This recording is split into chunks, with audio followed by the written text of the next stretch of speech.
залкар алымыш чубак менен дагы пикир алмашып, ал киши менен талашып тартышканда учурларыңыз болгон экен. Ал видеолор жүрөт. Мен вообще фанатизмден каршымын да. Бул эмне болбосун? Ооба, эмне болбосун, Пакистанга окшоп, бирөөңөр Иорданга окшош ошентип кеткениңер. Бул кыргыздын келечегине балта чабуу. Ошондой сөздөр болгон. Аны азыр деле айта алам. Өзүбүз эле жокко чыгарып алабыз да. Көпчүлүк Ишенгул Болжурованы чубак ажы менен болгон талкуусунан кийин исламга каршы деп кабыл алган. Бирок бул пикир туура эмес. Исламга болгон көз карашы анын акыркы китебинде да байкаса болот. Анда имамдардын кыргыз коому үчүн маанилүү орду тууралуу жазылган. Жакында эле кыргыздардын сабаттуулугуна 100 жыл болду деген сөздөр айтылган. Бирок профессор Ишенгул Болжурова кыргыздар илгертеден эле билимге өзгөчө маани берген сабаттуу эл деп тастыктайт. Бул чыгарылышта билим, дин жана кыргыздардын келечеги тууралуу сөз болот. Исламга каршы чыгуу деп эсептеп жүргөндөр көп экен да. Исламда сабыр деген нерсе бар. Мен өзүмдүн оюмду айттым, сиз өзүңүздүн оюңузду айттыңыз. Эмне үчүн мен капыр болуп калышым керек, эмне үчүн мен желмогуз болуп калышым керек, эмне үчүн сиз мени өлүп кет, тигинтип кет, минтип кет дегендер дагы ошол сабырдуулук бу. Исламдын сабырдуулугу ошондобу. Кыргызстандын акылдары кайсыл тарапка агып кетип атат? Коомубуз параллелдүү өлкө болуп калды да. Баалуулуктар такыр башка жакка кетип атат. Эмне үчүн билим берүүдө биз болгону 100 жылдыкты жакында эле белгиледик? Кыргыздар билимге, прогресске тырышкан эл. 100 жылдык мен каршы чыккам. Советтик өлкөгө таарыныч болду беле? Чоң атам 34-жылы 60 жашында кулакка тартылып 58 статья менен кеткен, враги народа деген. Атам деле канча жолу иштен алып, кулактын баласы деп аябай кыйналтып. Бирок кандай болбосун, Советтер Союзу келгенден кийин мамлекетибиз дагы бир тепкичке секирди. Тарых өзү ак кара эмес. Бул адамдар. Менимче Совет өлкөсү болбосо кыргыздар жок болот эле.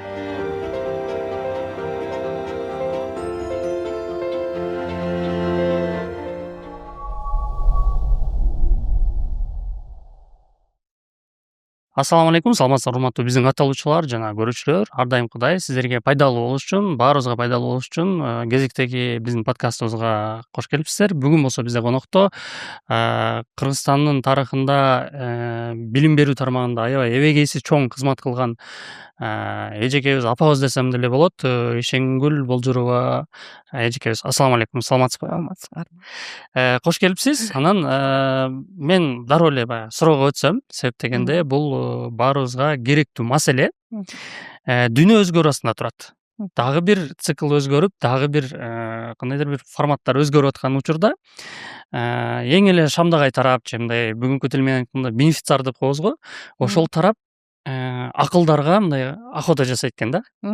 Акылдарды өз тарабына тартып алган аракет кылат экен. Бул ошол эзелтеден келе жаткан практика экен.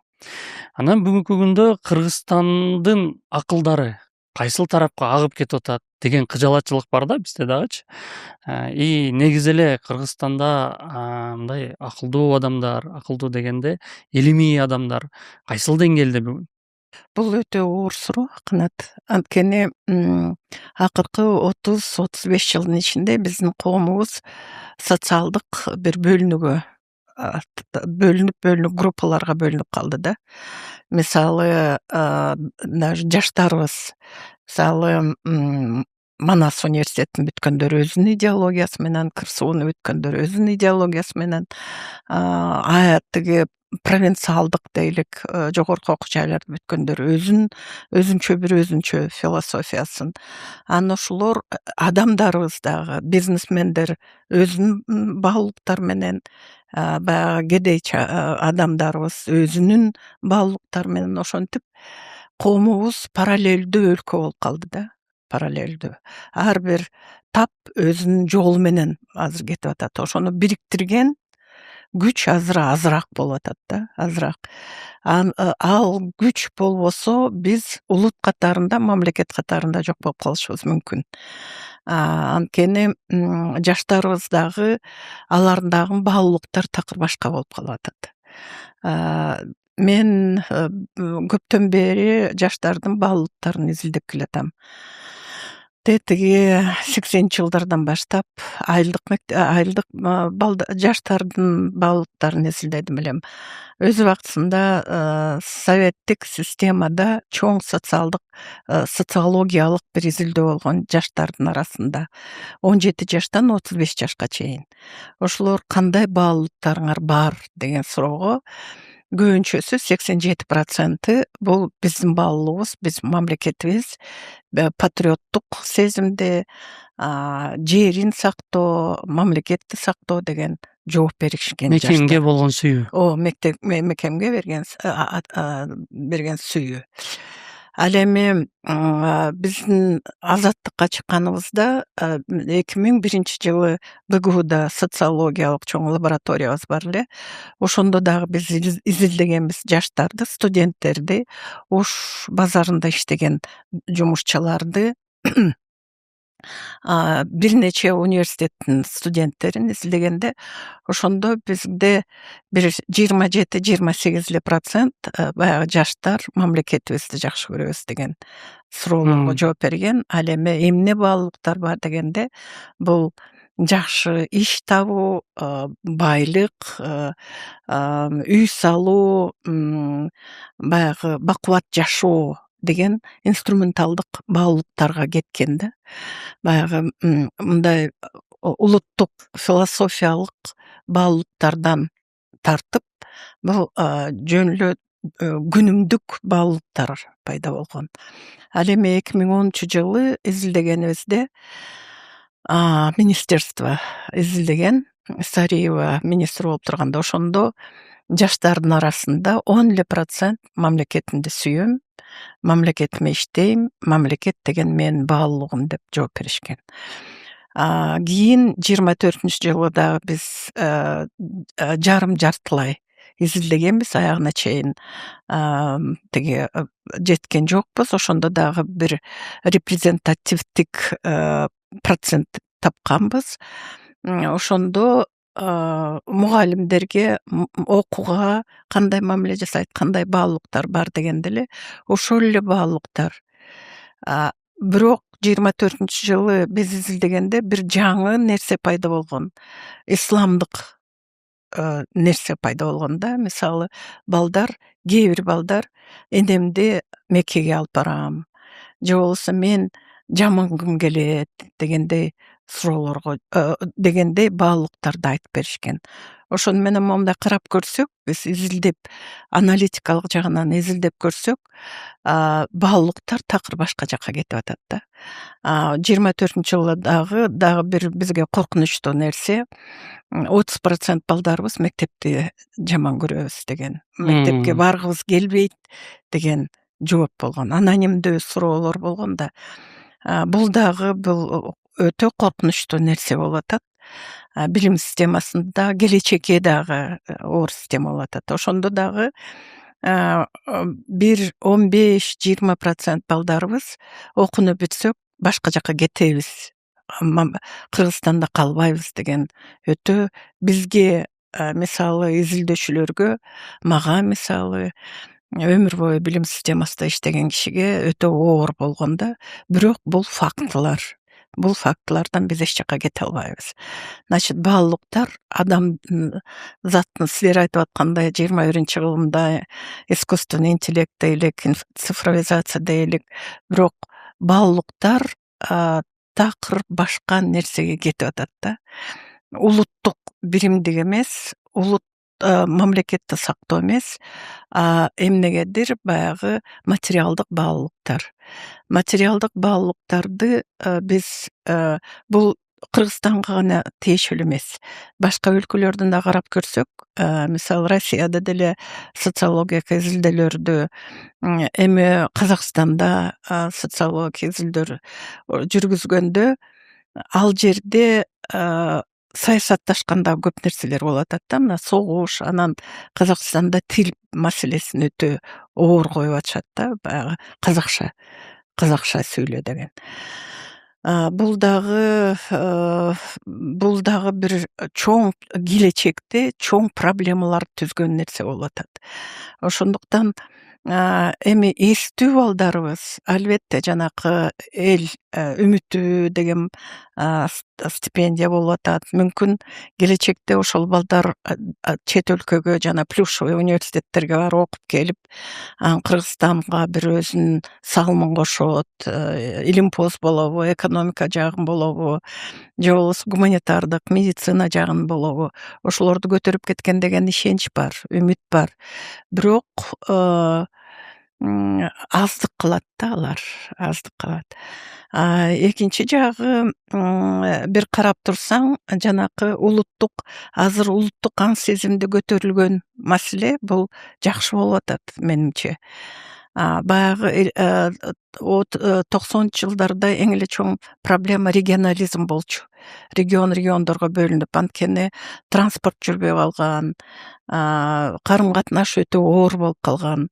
Силер жашсыңар, бирок мен эсимде Фрунзе Ош жолу жабылып калган. Ошондо ар бир область өзүнүн баягы эмесин өзү кесип калган да, өзүнө проблемалар болгон. Азыр болсо акырындап биз аягына чейин улут болду дегенге мен каршымын. Анткени улуттун дагы бир өзгөчөлүктөрү бар да. Бул тил, территория гана эмес. Бул бирдик менталитет болуш керек да. Мисалы жерди, ата мекенди сүйүү, сактоо, ошого жанын берүү деген бир тиги өнүктүрөм, мамлекетти өнүктүрөм деген.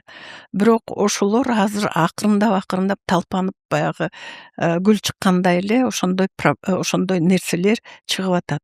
Мени сүйүндүргөн мисалы региондорго карама каршылык болбой калды. Кыздарыбыз түштүктөн түндүккө чыгып атат, түндүктөн түштүккө чыгып атат. Анткени кыздар бул жерде эң эле чоң роль ойношот.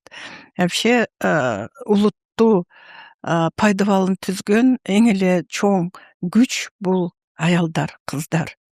Анткени башка жактан мисалы мен көп жылдары аялдар проблемасын дагы изилдегем. Ошондо феодализм убактысында деле башка 7 атадан кийин алган кыздар, башка уурудан келген кыздар, келиндер өзүнүн мындай балдарын жакшы багайын, атандашкан маселе. Тиги кыргыздар эми деп коет, айылда абысын атандашпаган айыл болбойт дегендей. Ошо атандашып балдарды жаңы бир үйрөткүчтүктөрдү, жакшылыктар, бир тың болушка арнаган бир нерселер болгон. Ошо менин оюмча эркектер көбүнчө баягы согуш, мал чарба деп жүргөндө аялдардын ошол функциясы балдарды атандашуу маселесин, ошолорду тыңыраак, ошолорго бир өмүрдө көп нерсеге жетиш деген бул көбүнчө эле чоң энелерден, келиндерден, кыздардан чыккан нерсе. Чындыгын айтканда, кийин деле азаттыкка чыкканда өзүңөр көрүп атасыңар, аялдар көп проблеманы чечип чыгышты. 50 жыл бул билим тармагына кызмат кылган киши катары сурагым келет. Мисалы үчүн биз өзүңүз деле айтып кеттиңиз, улут мындай бекем бутуна тура элек депчи. Кыргыз буга көптөгөн критерийлер керек. Анан баягы идеологиядагы эң башкы ролдорду ойнойт. Эми мен жеке баамымда мисалы бөлөк мамлекеттерди алсак, мен көбүнчө Азербайжанды пример кылып айтып келем. Бизге окшогон чакан мамлекет. Бирок алар өз ичинде президенти менен деле, оппозициясы менен деле бири-бирине карама кайшы айтышып, душмандашып жүрө берет экен. Бирок эгерде алардын президентине Россия тарап болобу, бөлөк мамлекеттин лидери болобу же бирөө тилдесе, оппозиционери кошо президентин коруп чыгат экен. Менимче бул ошол идеологиянын бирдигинен го деп ойлойм. Бөтөн элдин президенти же бөтөн элдин бир журналисти жамандап койсо, менин каршылашым болобу, оппонентим болобу, мен президентиме тийбей деген мындай түшүнүк бар экен. Бизде эмне үчүн андай болбой атат? Биринчиден канат Азербайжан менен мындай караш бул өтө корректный нерсе эмес да. Анткени Азербайжандын тарыхы өзүңөр билесиңер, Нобелден баягы феодализмдан капитализм убактысында алар театр болгон өзүнүн. Азербайжандын өзүнүн театры болгон, Баку шаар болгон, отурукташкан эл болгон. Анан өзүнүн жанакы темир жолдору болгон, нефтяной конфессиялар болгон. Азербайжандардан эң эле көп окумуштуулар, мындай билимпоздор чыккан. Мен жана китебимде азыр эле 19-жылдын аягында, 19-кылымдын аягында, 20-жылдын башында эле биздин баягы интеллигенциянын кээ бир интеллигенция пайда болгон деген ойду айтып атам да. Ал жерде болсо 18-кылымдан баштап 19-кылым бул Азербайжандын ренессансы болгон да. Ошондуктан канча тарыхы узунураак болсо, баягы жемиштүүрөөк болсо, эл өзүнүн Азербайжан катарында, эл катарында аң сезими пайда болсо, ошол эл мындай түрктөрдө деле, мисалы Кытайларда деле, Япондодор деле ошондой идеология бар. Биз Кытайда мисалы Поднебесный деп коет. Бүт дүйнөнүн башында турабыз дегендей идея.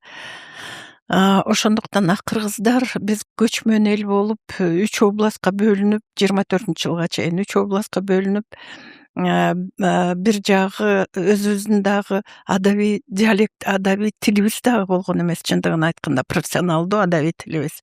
Ошол 20-30 жылдагы атактуу агайларыбыз азыр уже памятник болуп калган. Жомарт Бөкөнбаев, Төгөлбай Сыдыкбеков, Темиркулу Металиевдер, ошолор түштүктөн, түндүктөн келип, биринчи кыргыз тилинин Касым Тыныстанов, биринчи тилинин орфографиясын түзүп, Ишеналы Арабаев. Ошолор даже тил маселеси, жана тил бириктирет деп атпайбызбы, улуттун бир признагы. Ошолор профессионалдуу тилди алып чыгышканда, же болбосо диалекттер, Таластын диалекти өзүнчө, Түштүктүн диалекти өзүнчө, Түндүктүн диалекти. Ошолордун баарын бириктирген 30-40 жыл. Бирок кыргыздардын таланттуулугу эмнеде? Мына бир 50-60 жылдын ичинде, даже революция болгондон кийин 17-19 жылы жана билим сабаттуулугун көтөргөн маселелерди карагандан кийин 35-37 жылы 70% элибиз уже билимдүү болуп калган. То есть кыргыздар билимге, прогресске тырышкан эл өзүнчө. Анан экинчи сапаты, мага көп тарыхый нерселерди изилдегенде, кыргыз эли, кыргыз үй бүлөсү баламды менден жакшы жашасын дегендей идея бар да, окутайын. Окутканда дагы ошол дагы бир өзүбүздүн менталитетибизде бар. Бул чоңоюп жакшы иштесе менин карганымда жакшы багат дегендей идея бар. Бирок ошого карабастан бул Кыргызстандын өзгөчөлүгү бул балдарыбызды окуталык. Акыркы көйнөгүбүздө менин атам мисалы кулакка тартылып, атасы кандай гана начарчылыкты, кандай гана оорчулукту көрбөстө дагы айтчу, мен акыркы көйнөгүмдү сатсам дагы балдарымды окутам деп. Кыргыздарда билим бул чоң баалуулук болгон да. Азыр эми бул капиталисттик нерсе киргенде, бизнес өзүнчө бир өзгөчө, аны дагы экономисттер изилдеп чыгыш керек. Бул өзгөчөлүгү, Кыргызстандагы бизнестин өзгөчөлүгү кайдан пайда болду? Анын дагы башатында биздин келиндер турган. Ошону карап чыгыш керек. Азыр болсо кичине баалуулуктар башка жакка кетип атат. Мисалы, бай болуш керек, мисалы, бизнеске баргын, мисалы, Канат, мен бир нерсени айтып берейин. 2003 жылы министр болгондо Нарынга барып калдым, Арабаев мектебине. Ошондо мен жакшы көрөм, 1-класстан суроо берүү, анан 10 класска суроо берүү. Анан 1-класстагы балдарга суроо берсең, алар чын дили менен жооп беришет да. Уже 10-класстар карап турат да, жаныңда директоруң турат, жанында мугалим турат. Ошондуктан алар кичине мындай саясатташтырып жооп беришет да. Анан биринчи класстагы балдар ким болосуң десе, көбүнчө эле таможник болом, пограничник болом дечү. Анан мен кийин сурадым да, бул эмне үчүн мындай жооп берет десе, бизде пограничный неме бар да, таможниктер Кытай менен. Анан ошолор жакшы жашаганынан анан бул жаш балдарга көрүп анан ырчы болом дегендер. Анан 30 баланын ичинен бир экөө эле мугалим болом же болбосо мен дарыгер. Эмне үчүн десең, мам тиги апам ооручабы, аны айыктырам деген опять эле баягы эл үчүн эмес, өзүнүн жеке баалуулуктар уже көрүнүп турат. эгоцентризм дегенге ооба. Ал эми 10 класстагы балдарды сурасаң, алар көзүңдү карап турат да, калп айтышат. Мугалим болом, мен тиги летчик болом, мен врач болом деп. Чындыгында алар такыр башка тармакка кетип калышы мүмкүн. Ошондуктан эмнеден баштадык? Тиги башка өлкө менен мындай караштырыш, менин оюмча, мүмкүн башкаларга туура эледир. Менин оюмча, бул ошол өлкөнүн тарыхын билиш керек, ошол өлкөнүн менталитетин, ошол өлкөнүн адамдарын тарыхын билиш керек. Ошондо салыштырсак болот. Менин оюмча, мына 5 кол тең эмес дегендей, ар бир эл өзүнүн өзгөчөлүгү бар да, өзүнүн өзгөчөлүгү. Кыргыздар дагы өзүнүн өзгөчөлүгү бар. Бирок баягы идеология, өзүм баягы балам айткандай, неберелерим айткандай, сен динозаврды көрдүң белең дегендей, 90-2000 жылдарда биз идеология боюнча дагы чоң дискуссиялар жүргүзүлгөн. Ошондо азыр эле оппозиция, пропозицияда жүргөндөр бизге Кыргызстанга идеология кереги жок деп чыгышкан. Анткени жумушчулардын, айылдардын идеологиясы бир, бизнесмендердин идеологиясы бир, ошондой. Ошол азыр эле жанакы өңгү жол деп атпайбызбы? Ошол кичине мындай идеологиянын карандыкта мындай күн ачкандай болуп атат да. Бириктирелик, жаңы сапаттуу болсун, жаштарыбыз билимдүү болсун, жаштарыбыз конкуренттүү болсун, жаштарыбыз азыркы оор чакырыктарга жооп бергендей болсун, искусственный интеллектке жооп бергендей жаңы адистиктерди жетсин деген проблеманы азыр көтөрүп атабыз да. Азыр 35 жылдан кийин. Мисалы үчүн биздин азыр айтып кеткендей, биздин тарыхыбыз бай деп баарыбыз мактанабыз. Биз мамлекеттүүлүгүбүзгө 2200 жылдан ашты, мына ООН өзү аны моюндады. Бирок эмне үчүн билим берүүдө биз болгону 100 жылдыкты жакында эле белгиледик деген суроо болчу эле менде дагы. Ошонун негизинде сиз менен таанышып калдык. Биз мисалы үчүн мондой сонун китеп чыгарыпсыз. Буну эми көрүүчүлөр менен да бөлүшүп кетсек.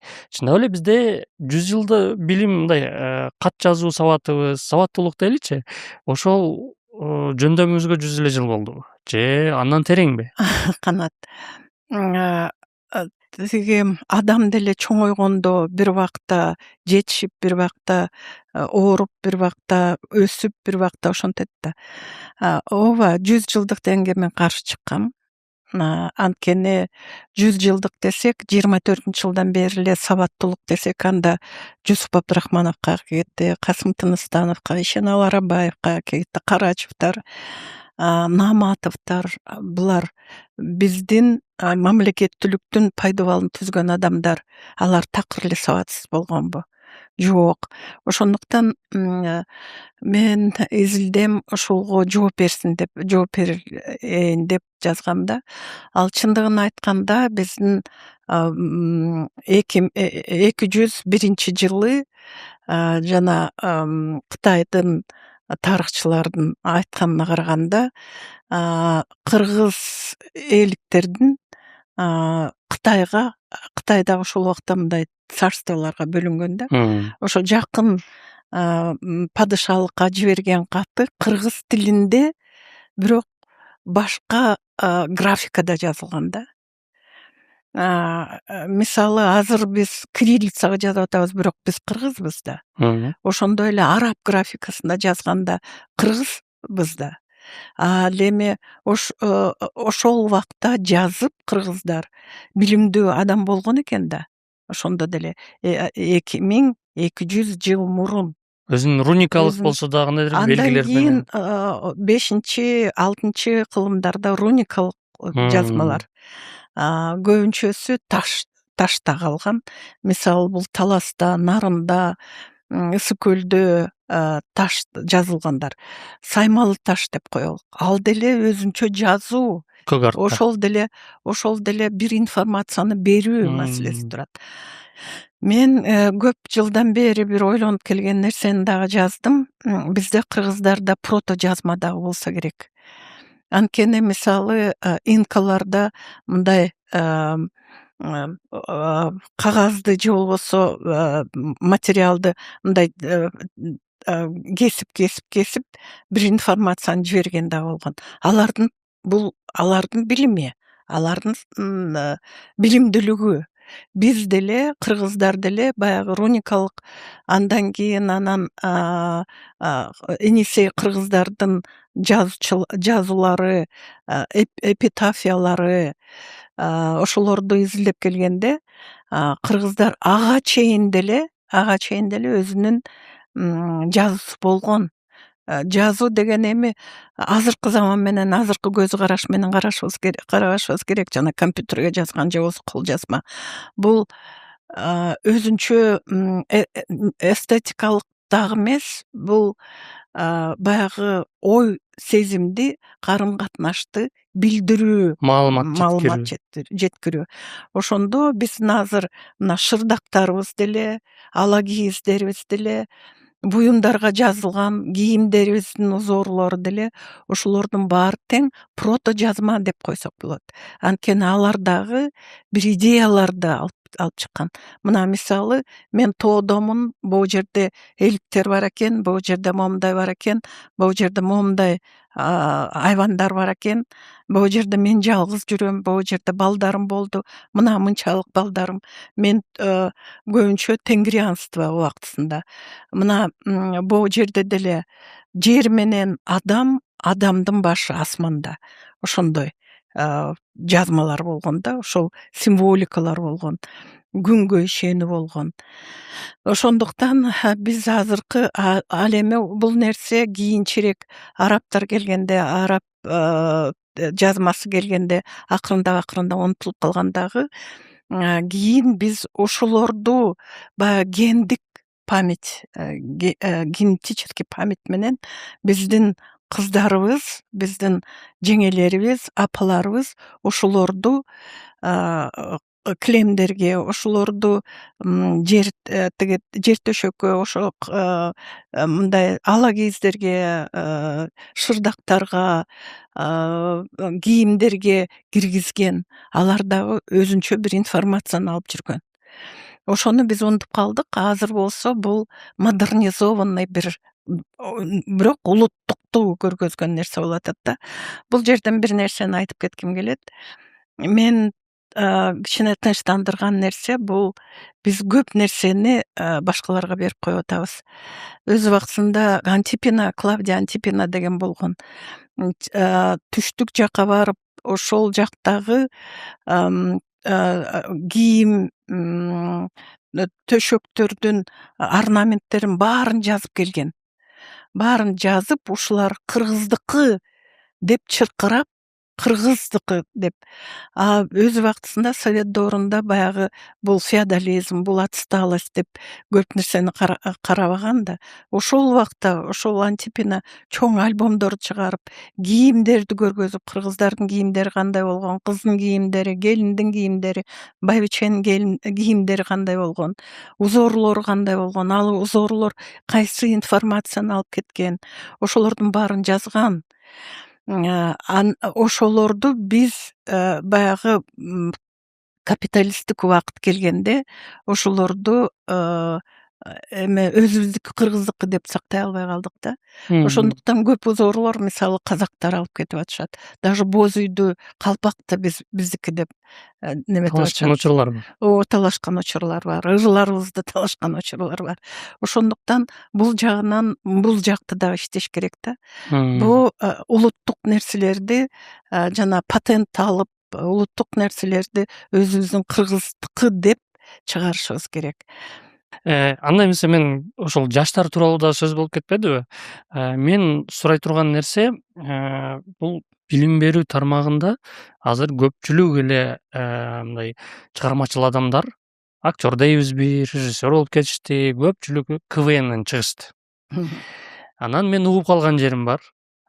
Кыргызстанда бул КВНдин энеси Ишенгүл Болжурова эжекебиз деп, ошол чындыкпы? Жок. Чындыгын айтканда бир армянин бала.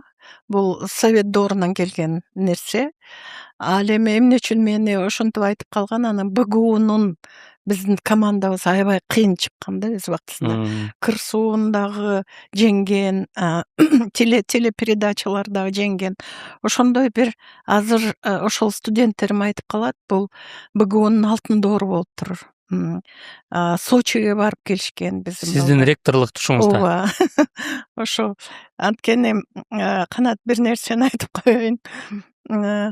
Тиги балдарым жеңип, ошолор менен чогуу барып, тиги тамактандырып, өзүм тыйыным алып берип, суусундугун, пирожкилерин көтөрүп барып, анан болельщик болуп аябай жюриге кирген эмесмин, бирок аябай болельщик болгом. Жалгыз эле ректор мен чуркап жүрчүмүн да балдарым үчүн. Анан бир жолу тил бир конкурсу болуп калып, мен балдарым жеңди, студенттерим жеңди. Анан үйгө келип, Кызбек Жомартовичке кечинде уже бир 11-лерде анан кайдасың, эмнесиң деп сурап калды. Анан мен балдарым жеңди, гран-при алышты десем, кимдин балдары дейт, менденби же БГУданбы дейт. Анан мен күлдүм. Ооба, БГУдан чыккан балдарым деп. Менимче сиз азыр мындай интеллигент катары, азыркы замандын тили менен эмес, чыныгы интеллигент катары баягы эме кылып койдуңуз. Кичине өзүңүздү мындай мактагыңыз келбегендей кылып алыстатып койдуңуз, бирок чындап эле ошентип көпчүлүк айтат экен, көпчүлүк ойлойт экен. Анан экинчиден дагы эмнеге мен мынтип айтып атам сизге?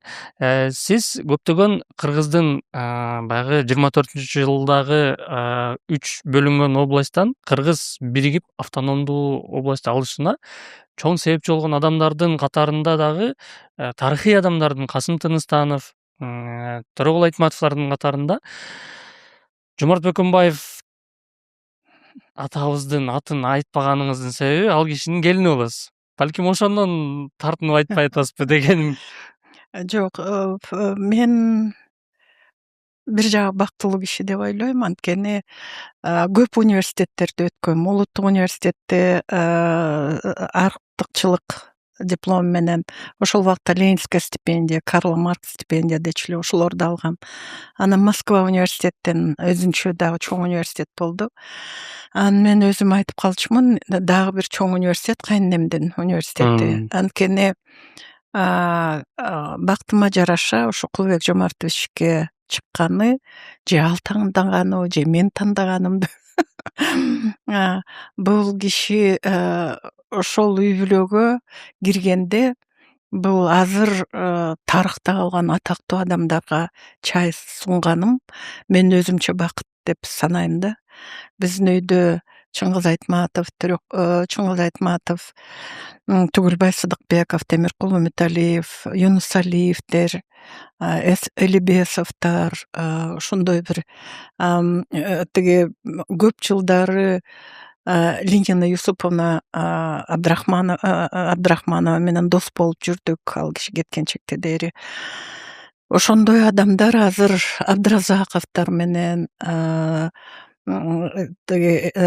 Жусуев, Акын Момунова менен көптөгөн адамдар менен, Турсуновдор менен, ошолор менен чай ичип, ошолорго барып, ошолорго чай берип кени мен үчүн бул өзүнчө бакыт дейм да. Азыр булардын баары памятник болуп калды, эстеликтер болуп калды. Бул Кыргызстандын өзүнчө бир тарыхы. Байзаков деле ошол айтайлык, ошо кайненемдин Кулубек Жомартовичтин мага жасаган чоң нерсеси бул ошондой адамдар менен жолуккан. Мен айылдан келгем. Анан жакшы окугам, ушу тырышып кыйын болоюн деп. Москвага баргам, кандидаттыгымды 25 жашымда жактагам. Анан келип Академия наукадан Муса Мырзапаевич Адышев көрүп, ошол киши айтыптыр да, Кулубек карап көрчү деп. Анан ошондой адамдар менен жолукканым бул өзүнчө тарых, өзүнчө, билесиңерби, эми көп эле адамдар аларга жетпейт го. Бирок бул дагы менин өзгөчөлүгүм деп айтам. Бирок мен кыйынмын деп айта албайм. Мен ошондой атмосферага, ошондой интеллигенциянын ичине, академиктердин ичине Мамытов, Орозбаев, Оторбаев менен иштегенге, Каракеевтер менен иштегенге, Абдулла Каныметович Каныметов 16 жыл министр болгон образование. Ошолор менен иштеген өзүнчө мен бир Кудай берген нерсе деп ойлойм да. Анан эми жеке жашоого киргенге байланыштуу, эми жеке да суроолорду берип кетсем, сиз милиция кызматкеринин үй бүлөсүндө чоңойдуңуз, тартип кандай эле? Мындай паустабы, чоңойдуңузбу? Мен эң эле улусу болчумун, 10 баланын улусу болгондон кийин, өзүңөр билесиңер, айылда кай жерде болбосун эң эле улусу баарына жооп берет. Ошондуктан мен жаш бала чагым деле болгон эмес. Анткени маған деле кийин Кулубек Жомартович айтып жүрчү. Ишенгүл ушунчалык мээнеткеч, кичинекейинде мойнунда бир сиңдиси, колунда бир сиңдиси, бир колунда чака көтөрүп суу алып келчү деп. Ошондуктан ошол мүмкүн ошол кичинекейиндеги жоопкерчилик, үй бүлөнүн алдында жоопкерчилик. Атамды биз көп көргөн эмеспиз, анткени эртели кеч иште болчу, эртели кеч. Анан бирок баарыбызды аябай энемен дагы атамдын тарбиясын көбүрөөк алып калдык да. Анткени кечинде келгенде согуш жөнүндө айтып берчү. Ата бабабыз жөнүндө айтып берчү. Анан кандай оорчулукту өткөн жөнүндө айтып берчү. Анан баарыбызга бир нерсени айтчу да, өзү офицер болгондон кийин честь офицера деп койчу. Честь мундира деп айтчу. Анан түз жүргүлө деп айтчу. Түз жүргүлө, чын иштегиле, калп айтпагыла. Иштегенде майын чыгарып иштегиле деп ошентип айтчу. Анан экинчи маселе, мен кийинчерээк өзүмдүн замандаштарыман сурасам, силерге ата-энеңер өзүңөрдүн баягы родословныйды жазып берди беле десем, эч кимиси жазып бербептир. Папам болсо бизди 10 эмеге чейин жазып берген. Санжырабызды жазып берген. Баарын тең мондай бак катарында жазып, мындан бияка, мындан бияка, мындан бияка деп Долонбеге чейин, Тагайга чейин ошентип жазып берген. Унутпагын, атаңды унутпагын, атыңды унутпагын, жериңди унутпагын, өзүң ким экениңди унутпагын деген нерсе болсо керек. Ошон үчүн мен атама аябай ыраазымын. Анткени ошол киши баягы урушпай, бизди просто мээбизге куюп койгон да. Могу көрүүчүлөр көбүнө азыр көп изилдебей калган заманда талдап кетсек, Ак Сөөк деп кимдерди айтчу эле? Ак Сөөк деп бул Манаптан чыккан тукумдарды айтчу. Мен чоң атам Болжурдун атасы Иманалы бий болгон, 2 жолу бийликке келген. Бий болгондо аны ошол жердеги волостогу мындай атактуу көрүнүктүү адамдар шайлоого катышкан. Таш менен, ак таш менен, кара таш менен. Ак таш көбүрөөк мүшөккө түшсө, ошонан кадыйлер карап ошого берчү. Анан чоң энем болсо ошо Иманалы чоң атамдын чоң аялы болду деген атактуу Саяктардын Тайлак деген атактуу байдын кызы болгон. Ал эми папамдын энеси аны атын дагы бурмакан дечи, бирок айылда 1000 теңге деп калган.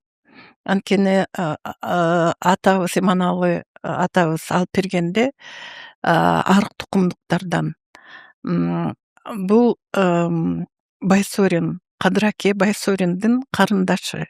Ошолордон 1000 теңгеге алып берген. 1000 теңге, калымы 1000 теңге. Ошол убакта 5 тыйынга бир борук алчу экен да. Ошондой көп калым. Ошон үчүн ал кишине 1000 теңге деп калган. Ошондуктан эми мен мактанып аткан жерим жок, бирок бул менин геним, бул менин үй бүлөмдүн тарыхы. Мен аны жокко чыгара албайм. Чоң атам ошон үчүн 34-жылы кулакка тартылып, манап катарында кулакка тартылып, 60 жашында кулакка тартылып, анан Москванын алдында тиги 58 статья менен кеткен, враги народа деген 58 статья болчу. Ошону менен кеткен, ошол жерде каза болгон. Каяка коюлган биз билбейбиз. Бүгүнкү күндө да. Бүгүнкү күнгө чейин анткени 41-жылы акыркы кат келиптир. Амансыңарбы, балдар кандай, эмне деп. Анан 46-жылы, анан 41-жылдан 46-жылга чейин кат келбептир. Анан 46-жылы ошо айылга жүрөк оорусу менен каза болуп калды деп келиптир. Бирок папам айтып калчу, Москвага фашисттер келатканда 41-жылы октябрь ноябрлерде ошол убакта 58 статья менен эметкендер, анан каар болуп калгандарды жөнө чыгарып эле бир чоң тиги эмеге, ямага атып неметип койсо керек, анткени баягы предатель болуп кетпесин деп. Ошондой да, анан качан болсо мен чоң атамды аябай эки кишини өзгөчө, 2-3 кишини өзгөчө, мындай Куран окуп өзгөчө эстейм да. Бул чоң атам 60 жашта кетиптир. Эми өзү Куран окуган, өзү мындай эрке, Иманалы бийдин эрке баласы экен да, кичүү баласы, эрке баласы. Анан ошол бала тиги элге аябай жакын болчу, Куран окучу, анан мындай шашпаган, болжорган бала экен да. Анан келиндер, илгери кыргыздар келиндери агаларын аты менен айтчу эмес да, өзүнүн күйөөлөрүн тергешчү. Анан Болжике деп коюп эле Болжике болуп калыптыр. Өзүнүн азанда айткан аты Касымбек. Анан 34-жылдарда чоң атам кулакка тартылып, чоң энем каза болуп, ачарчылыктан, анткени неменин баарын алып кеткен. Анан ошол убакта всесоюзный запись болуп, перепись болуп, анан бул кимдин балдары 3-4 баланы, бул жалгыз калган жетимдер, бул кимдин балдары десе эле, анан Болжикенин баласы деп анан болшор болуп калыптырбыз. Же болбосо өзүбүздүн анык азанда айткан аты Касымбекова болушуңуз керек эле. Же болбосо Иманалиева болушум керек эле, чоң атам. Бирок эми барлык документтерде ошондой жазылгандан кийин ошентип калдык. Эми бул тарыхта мисалы үчүн ушундай нерселер болуп турат экен. Бул ошол Советтик Союздун келгендеги кылган иштери. Бирок андан кийин сиз ошол советтик өлкөдө жашап, өсүп, анын идеологиясы менен мындайча айтканда сиңип, бирок ичиңизде кандайдыр бир мындай советтик өлкөгө кандайдыр бир мындай таарыныч болду беле? Жок. Билесиңерби, биздин үй бүлөдө эң эле чоң таарыныч Сталинге болгон. Анткени кичинекейибизден укканбыз да. Тиги атам деле канча жолу иштен алып, кулактын баласы деп аябай кыйналтып, бирок атамдын оптимизмы, элге иштейин, мамлекетибиз бар деген тарбия бизде калган баарыбызда.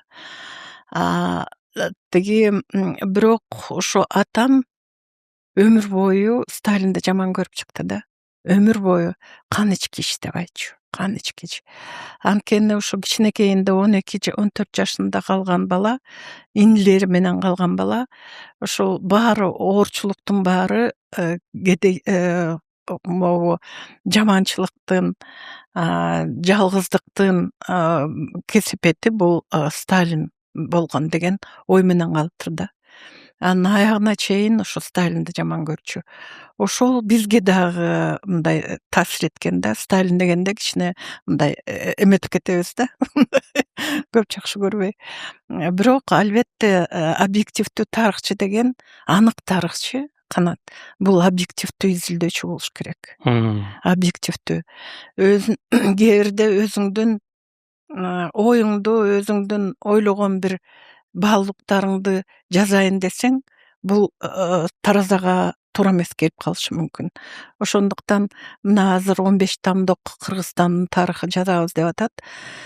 Ошондо мен айтат элем, ошол объективдүү жазыш керек. Тарыхты бурмалабаш керек. Тарых өзү ак кара эмес. Бул адамдар кандай болду эле, ошол убакта кандай жашады эле, социалдык абалы кандай эле, мамлекеттик тиги болуштар кандай болду эле, жергиликтүү эл кандай болду эле, анын менталитети кандай эле, ким менен карым катнаш түздү эле, башка жактан келгендер бар беле, бул эмне процесстер болгон, бүгүнкү көз караш менен эмес, цифровой көз караш менен эмес, ошол убакытка барыш керек да. Ошол убакыттын аң сезимин, ошол убакыттын атмосферасын сезиш керек. Призмасы менен караш керек. Ошо менен караш керек. Антпесе бул тарых же санжыра болуп калат. Атам аябай кыйын болгон деген. Же болбосо бунун атасы акмак болгон деген бир нерсе болуп калат да. Бирок кандай болбосун Советтер Союзу келгенден кийин индустриализация күчөп, мамлекетибиз дагы бир эки тепкичке секирди. Ооба, Канат, мен ошон бир нерсеге азыр бир адамдан атасы райком партияда иштеп жүргөн, аябай жакшы жашашкан адамдар эле. Эми ошол Верховный судта дагы бирөө атасы иштеген, бирок кийин ушунчалык оппозицияга кетти да, Совет өлкөсү жаман деп. Бир жолу айттым, мен жамандайт элем. Мен атам ушундай кордуктарды көргөн. Силерди мен билем да, жапжакшынакай эле Москвага барып окугансыңар. Тиги жырсы десе жырсы, эмне тон кийгенсиңер, биз туфличен жүргөндө кышында силер өтүкчөн жүргөнсүңөр. Эмне үчүн ушундай жамандайсыңар десем, бир нерсени айтты. Проект жазып атабыз деп, проект алып атабыз деп. Бирок чындыгында сиз туура айтып атасыңыз. Анткени ар бир элдин өзүнүн өсүшү тепкичи бар. Совет доорунун жакшылыгы бир нерседе болду да. Биринчиден, албетте Каргашалуу 16-жыл өзгөчө түндүк жакта элди баягы Кочкорго өтө оор жерге кетиребиз деген кеминдик, көлдүк кыргыздарды. Бирок ошол эле Ленин граждандык согуш болуп атканда 154 000 алтын рубльди жиберип, ошо кыргыздарды Кытайларга сатылып кеткен кул болгондорду алып келип отуруптуштарган.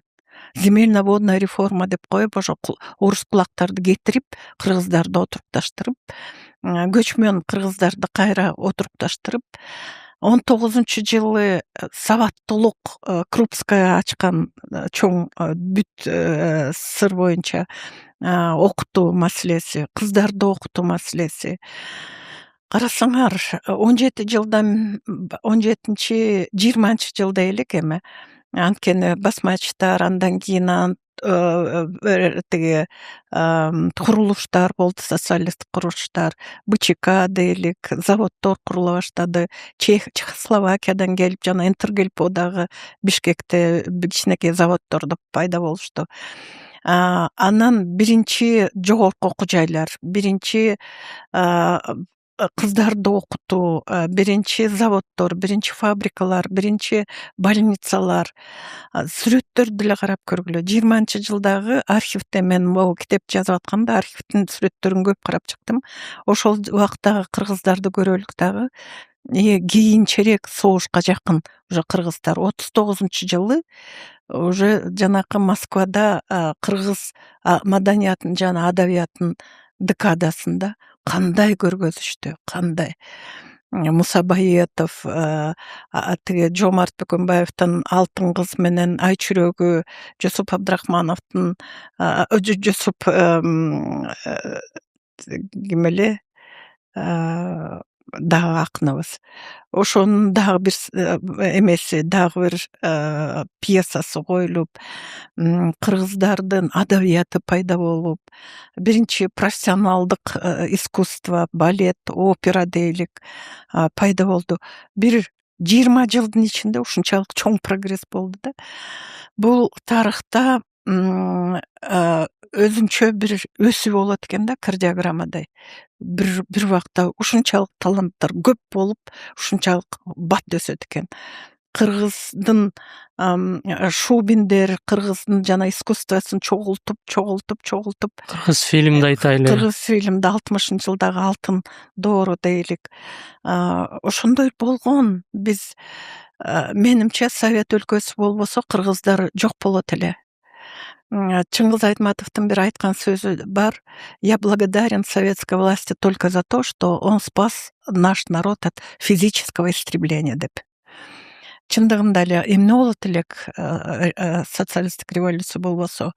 Көптөгөн тиги түндүк кыргыздарды баарын тең тетиги такыр жерлерге айдап калат эле. Ошол убакта кандай оорулар, тиф ооруларды, кандай жаман оорулар пайда болду эле.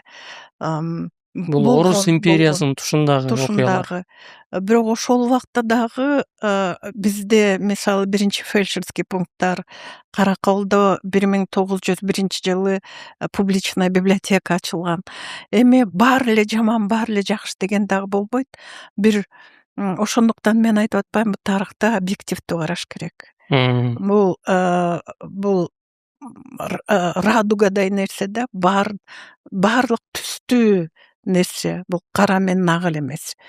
Ошондуктан менин оюмча кыргыздар 20-кылымда өзгөчө 20-кылымдын 20-жылдардан 80-жылдарга аябай эле чоң прогресске жеткен. Анан эми бул билим тармагына дагы ошол советтик доорубузда деле, кийин эгемендүүлүктү алганда деле бир нече жылдар бою биз профессорлук диссертацияны жактайбызбы? Кыргызстанда ал ошол чет жакка барып жактап келчүбүз, докторлукту дагы. Анан ошо сиздин тушуңузда ошол жактоолор Кыргызстанда болуп түптөлгөн деп дагы угуп калган жерим бар. Ошол канчалык чындык? Эми көп эле нерселер менин оюмча канат, эми бул мактангандык болбосун. Бул эгемендүүлүктү 91-жылдардын эгемендүүлүгүн саясатта карайлык, экономикада карайлык, дипломатияда да карайлык, билим системасын карайлык. Ошондо бир санап келсек, бир 50-100 эле киши көтөрүп кетти да. Азыр алардын дагы көбү жок болуп калды. Бирок ошол баягы 24-жылда Кыргыз автономиялык областын түзгөн адамдар бир эле кучакка салган эле адамдар болгон. Ал эгемендүүлүктү алып келгенде деле ошондой эле болду. Көп мындай кыйындарыбыз жок болуп калды. Завод, фабрикалардын директору жок болуп калды. Колхоз, совхоздор жоголду. Ошондо мындай өзүнө жоопкерчиликти алган билим системасында болобу, маданият системасында болобу, экономиканы издеген убакыт болуп калдык да. Заводдор жок, фабрикалар жок, колхоздор жок, совхоздор жок. Майдаланып кеткенде элди сактап калыш керек, билимди сактап калыш керек. Ошол убакта билим системасынан бир 10 000ге жакын мугалим кетип калган. Эми аларды мен жаман дебейм, анткени тиги ден сактоо системасынан дагы көп докторлор кетип калган. Ал эми колхоз совхоздордо өзүңөр эми билбейсиңер, бирок ошо тапталган жаңы типтеги совхоздор, жаңы типтеги колхоздор, ошолордун арасында бала бакчалар, мектептер, тиги больницалар пайда болгон, интернаттар бар эле, тиги чабандардын балдарын окуткан, ошолордун баары жок болуп калды. Жок болуп калды. Вакуум пайда болду. Вакуум пайда болду. Ошондо эмне кылыш керек дегенде бир чыркырап, азыр айтып атышат бизде жогорку окуу жайлар өтө көп деп. Бирок ошол убакта даже бензин жок болуп калганда, нан жок болуп калганда, ошо балдарды окууну мен көргөндөн аттестаттарында прочерк менен келгендер, анткени мугалимдер жок болуп калган. Ошолорду кантип кармап калабыз? Кантип ошо айылдарда начарчылык пайда болуп, 60% элибиз начарчылыкка кеткен да. Ошондо эмне кылышыбыз керек дегенде, бир 10 чакты эле адам билим системасын баягы Москвадан окуп келгендер, эл жөнүндө иштегендер, чартерге кетпегендер, бизнеске кетпегендер, додойго кетпегендер эмне кылабыз деген суроого жооп бергенде, анда мындай кылбайлыкпы? Жогорку окуу жайлар өзүнчө бир маданий социалдык инфраструктураны түзгөн нерселер, интеллигенцияны түзгөн нерселер. Ошондуктан ар бир областта техникум болобу же болбосо институт болобу, ошолордо университет жасайлык.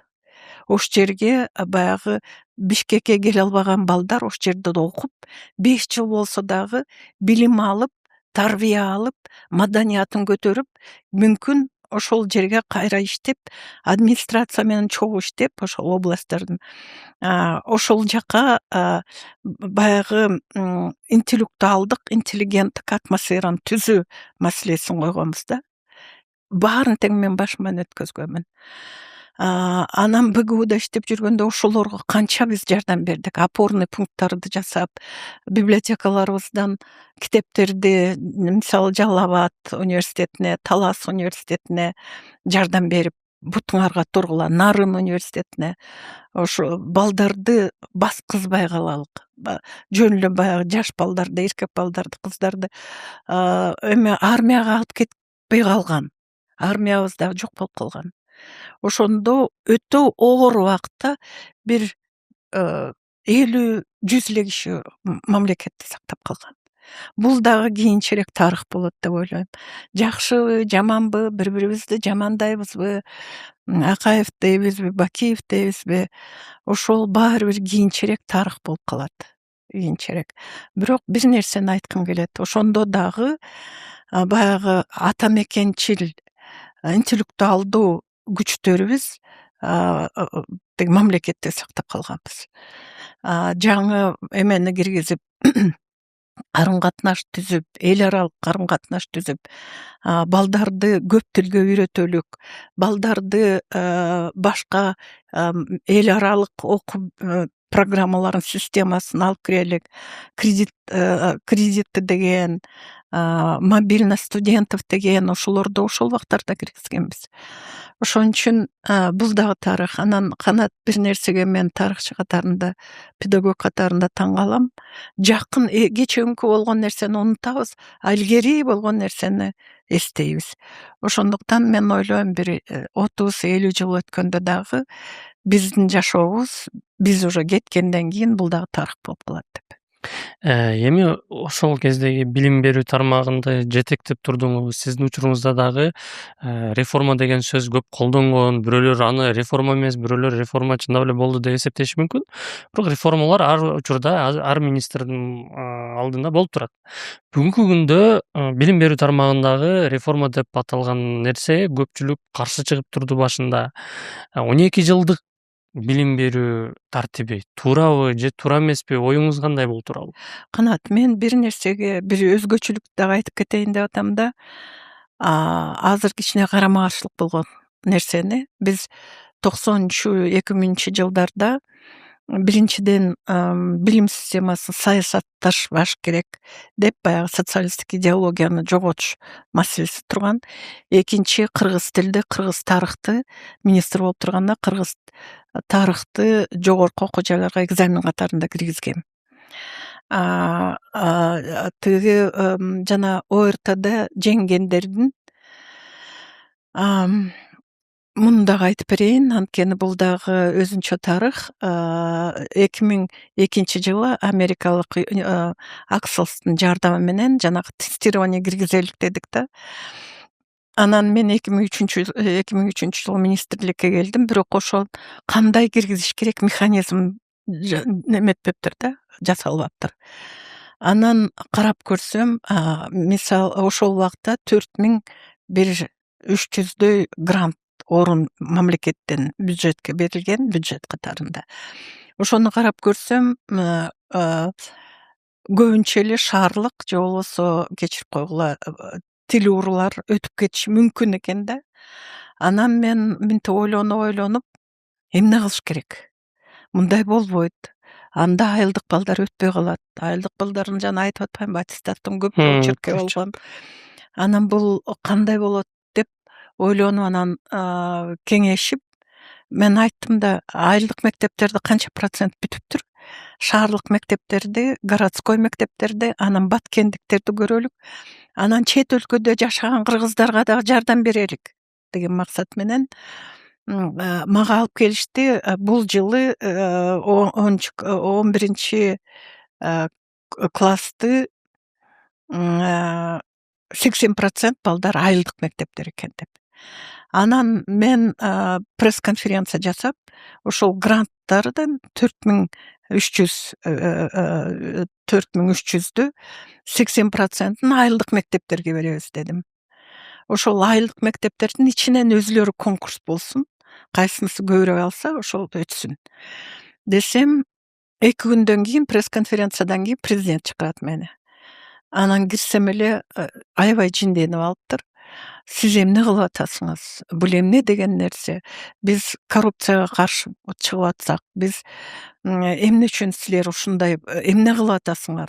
Эмне үчүн 80% Аскар Акаев. ооба айылдык мектептерге берип атасыңар деп. Анан мен айттым, Аскар Акаевич, сиз айылдан келгенсиңиз, мен айылдан келгем. Биз жаман киши болдукпу? Мына азыр карап көрсөк, 80% бүтүп аткандардын 80% айылдан экен. Азыр өзүңөр билесиңер, айылдык мектеп менен шаарлык мектептердин ажырасы аябай чоң. Бул жерде мугалимдер дагы, методикасы дагы, окуу куралдары дагы бар. Айылдык мектептерде көбүнчө мугалимдер дагы жок калды. Ошондуктан азыр айылда 90%, 100% кыргыздар жашайт.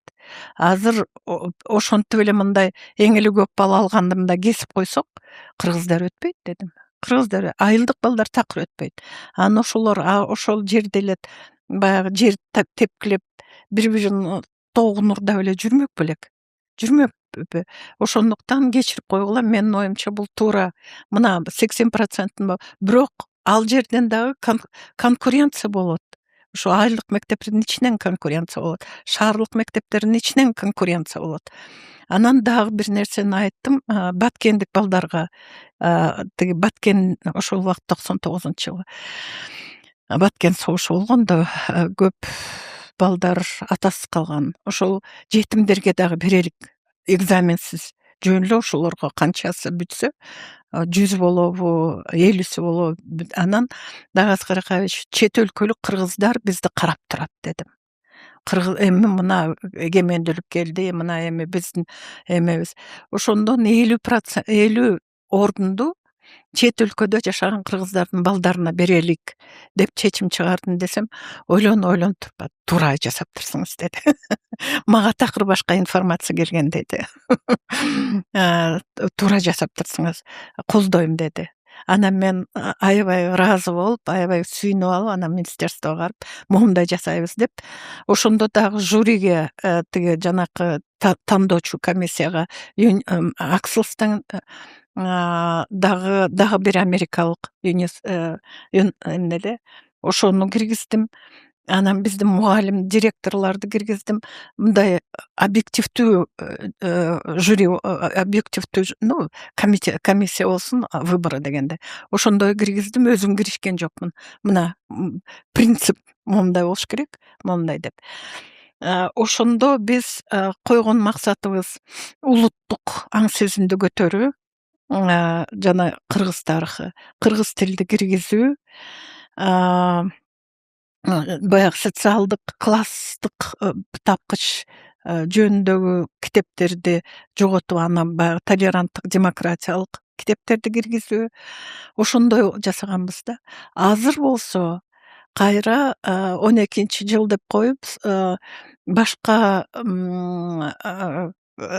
тиги Сингапурдун системасы деп коюп, биз эл аралык системаны Кыргызстанга киргизип атабыз. Ошону улуттук системага адаптация жасадыкпы? Ошого мен жооп таба албай атам.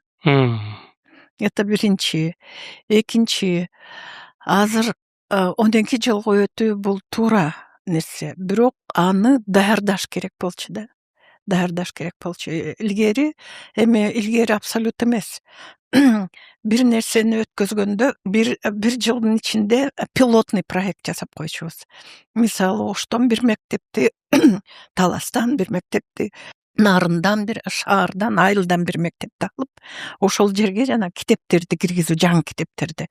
Анын хронометражын түзүү, дневник жасоо, балдарды сурамжылоо, кабыл алып атабы, кабыл албай атабы, ошонун баарын дневник менен мугалимдер жасаш керек эле, ошол жаңы китепти. Ошондон кийин бир жылдан кийин анан баарыбыз чогулуп, бул жерде момундай экен, бул жер оор экен, бул жер жеңил экен деп, анан ар бир китеп, ар бир окуу менин оюмча жеңилдиктен оорго барыш керек да. Бул принцип, бул педагогиканын принципи, бул илимий педагогиканын принципи. Бул жерде баары тең эле баягы чогултуп койгон да. Бул бир нерсе. Экинчи, китептерди ким адаптация жасады? Мен канча профессорлордон силер катышып атасыңарбы десем, алар жок дейт. Китеп жазгандардан сурап аттым. Алар жок дейт. Мен жамандап аткан жерим жок. Бул объективдүү бир анализ жасайын деп атам да. Анан биздин системабыз артта калып, форвардтардын артынан жүгүргөн система болуп калат да. Догоняющая. Опережающий эмес, догоняющий система болуп атат. Мүмкүн эртең Сингапур такыр башка системага өтөт. Анан биз эски системасы менен калабызбы? Балким Сингапурга ошол заманга ылайыкташкан система эле. Ооба. Өзүн кээ бирлер айтат, бул өзүнчө бир таптык балдарга арналган дейт. Кээ бирлер такыр башка ойлорду айтышат. Ошондуктан ошолорду алып келип, ооба, президент айткан, ошону жасап атам деп атат. Президентке баарын тең шилтеп атат. Бирок ошону дагы айтыш керек эле да. Бул өтө 85 миң мугалим болсо, 2000 миллионго жакын окуучулар болсо, алардын 2 миллионун эне атасын санап көргүлө, бүт өлкө болуп атпайбы? Бүт өлкө бул системада катышып атат, чоң аталар, чоң элери, таяталар, таянелери, энелери, балдары, анан миңдеген мигранттар да катышып атат. Ошолордон кандай өтүшүбүз керек? Жөн эле 1-класстан 2-класска окутуп эле өтөбүз дегенди мурун бир жакшылап методологиялык жагынан иштеп чыгыш керек да. Аналитикалык жагынан. Бул кандай болот? Бул механизмди ойлоп чыгыш керек. Бул стратегиялык жактыкын, тактикалык жагынан кандай болуш керек? Азыр момундай кабыл алсак, анан кийин кандай балдарды кандай чыгарабыз, эмне кылабыз? Азырынча эми бул сөз эле болуп атат да. Сиз айткан нерселерге балким азыр жооп беришер. Билим берүү министрлиги эми азыр экиге бөлүнүп калышты. Жооп беришер. Биз аны ойлоп тапканбыз да. Бирок биз ал нерсенин жообун издеп барганбыз. Билим берүү министрлигине барып, бизге деле конкреттүү мындай жооп болгон эмес. Биз колубуздан келишинче ошону мындай бир чыгаруу кылып репортаж кылып чыгарганбыз. Анан менимче сиз айткандай эле ошондой биринчи жасап алып туруп анан уже кемчиликтерди издеп аткандай болуп сезилип атат. Мындай болбош керек да. Үй салганда деле монт проектти жасайбыз да. Фундамент кандай болуш керек, тиги крыша кандай болуш керек, полдор кандай болуш керек. Бул айтып атпайм, бул өтө оор система. Билим системасы өтө оор система. Аны жөн эле баягы шалаш же болбосо палатка куруп койгондой эмес. Бул өтө оор. Ошондуктан аналитикалык, методологиялык ой жүгүрт менен мындай кандай болот? Айылдык мектептердин база барбы? Биздин менталитетибиз кандай? Ооба, акча берип атат. Мен иштеп жүргөндө 5 миллиард эле акча бар эле. 5 эле миллиард. Азыр болсо 60 миллиардка жетти. Ошол акча менен, знаете, можно ар бир мектепти алтын менен куруу деле. Ошондуктан бул проблемалар аябай көп азыр. Анан дагы мени жүрөгүмдү ооруткан нерсе бул педагогдорго кылган мамиле. Өзүңдүн үй бүлөңдө деле балдарыңа жакшы мамиле жасашың керек да. Ошолорду жакшы киши жасап, тиги баягы ленивый бала болсо дагы аны сен жакшысың, сен деп ошондой бир мотивация берип ошончу керек да. А бул жерде көбүнчө эле мына 60 жылдан чыгып калыптырсыңар, силер пенсионерсиңер, силер эчтекеге жарабайсыңар, силер жаңы цифровизацияга жарабайсыңар, компьютер менен иштей албайсыңар, ковидте жинди болдуңар, азыр тиги венгрический ооруңар жокпу, ошолорду справка алып келгиле деп эле педагогдорун шаган сындырып койду да. Вот мен билгенден, мен уккандан мен көп директорлор менен, кээ бир жөнөкөй мугалимдер менен сүйлөшөм. Анан бизди аябай аброюбузду кетирип койду дейт. Ошондуктан эн ата келсе деле бизди уруп кетет, балдар деле бизди укпайт. Биздин министрлик наоборот педагогдордун авторитетин көтөрүш керек эле. Ооба, 5 кол тең эмес. Албетте мындай билими азыраак педагогдор бар. Бирок 85 миң кишини баарын тең бир нерсеге, бир жакшысыңар, жамансыңар дегенге болбойт да. Ошолордун министри эмне? Алардын духун көтөрүш керек, аларды бириктириш керек, аларды мындай бир мотивация бериш керек, аларга бир силер кыйынсыңар, мына мен жардам берип атам, мына учебно-методический пособияларды берип атабыз, ар бирөөңөргө момундай түзүп атабыз, акчаңарды көбөйтүп атабыз. Акчаны көбөйтүп атам деп айтат, бирок акчанын артында эмне турат? Эми кечирип койгула, мен просто күйгөнү менен айтып атам, мен эми пенсиядамын, эми айтсам болот го. Заслуженный дегендерди деле алып таштады азыр эми көрөбүз да. Бирок ошолордун баарын башка өйдө жакка жеткизүү бул министрдин эмеси. Проблема болуп калганда качан болсо биринчинин эшиги ачык да, барып момундай расклад менен кандай болот, эмнеге жетебиз, эмнеге жетпей калабыз, эмне жамандык болот, эмне жакшылык болот, ошолордун баарын айтып бериш керек. Жөн эле бир доскага жазып берип эле ошончу керек. Ошондуктан азыр көп проблемалар түзгөн, өзүлөрү көп проблемаларды түзүп алышты. Эми ошону чечмелеп, ошолорду кайра мындай порядокко алып келүү максатта ошондой. Эми бул орто мектептерде айтып өттүк. Андан дагы чоңураак көйгөй бул ошол жогорку билим берүү тармагында болуп жатат. Бул контракттын балары 3 эсеге өсүп кеткен деген студенттерибиз айтып атат. Көпчүлүгү бир экинчи курстан кеткендери да болуп атат. Бул кандай реформа? 3 эсеге өсүү деген Бул реформа эмес. Бул бир чоң проблемадан пайда болгон да. Өз убактысында жогорку окуу жайларга финансирование жок болуп калган. А бирок эн аталары окутам деп алып келип контрактка өткөзүп, контракт жеңилирээк болот экен. Балдарыбыз мындай бюджетке өткөндөр, жанакы ОРТны бергендерден калгандар баары бир жогорку окуу жайлуу болсун, баары бир дипломдуу болсун деп эн аталар алып келишкен. Эн аталардын себеби контракты контрактты окутуу. Бул бир маселе, ошону объективдүү дагы караш керек. Экинчи маселе, мен дагы суроо берем да, кайсы принцип менен контракт көбөйүп атат? Же зарплатка көп төлөп атасыңарбы, же өз убактысында мындай министрликтен требование болгондо материалдык базаны коммуникацияларыңарды министерство төлөп берсин, ал эми контракттан жанакы балдарга условия түзүү, мугалимдерге зарплатасын көтөрүү, китеп материал, китеп усулдук нерселерди көбөйтүү. Калган проблемаларды мамлекет алсын деп. Мамлекеттик жогорку окуу жайларга. Частный алар өзлөрү. Азыр ошол сметаны түзүп туруш керек да, ошол сметаны караш керек. Антимонопольный комитет жакшылап караш керек. Биз аябай эметчү да, башыбызды оорутчу. Биз ар бир тыйын момундай кетет деп канча бир 5-6, 20 чакты статьяга жазып берчүбүз. Азыр кандай өтүп атат мен билбейт экенмин. Бирок азыр жаңы келген министрдин 1-2 нерсесин карап калдым. Новацияларды киргизүү.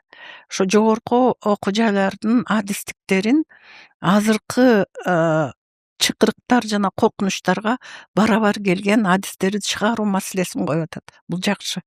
Ошол эле педагогдорду биз илгеркидей эле Арабаев жана башкаларда илгеркидей эле педагогдорду чыгарып атабыз. Ал эми азыр оюн ойноткон педагогдор, тиги модераторлор, тьюторлорду чыгарышыбыз керек. Башка формадагы цифровизация өткөзгөн мугалимдерди чыгарыш керек. Ошону азыркы министр жакшы эле айтып атат. Жанакы 30-жылга чейин концепция, жогорку окуу жайлардын концепциясын дагы окуп көрсө, бул азыркы цифровизация, искусственный интеллектке барабар келген нерселерди айтып атат. Экинчи маселе, жогорку окуу жайлар Кыргызстандын өнүгүү стратегиясына жооп берип атабы же жооп бербей атабы?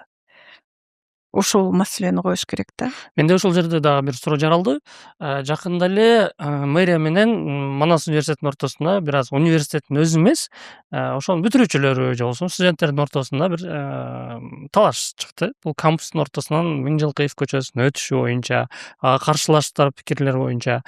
Анан ошонун негизинде 2-3 болсун, 10 чакты болсун, кээ бирки бүтүрүүчүлөр, студенттер Эрдоганга соц тармактарда кайрылуу жасап жиберген дагы учурлар болду да.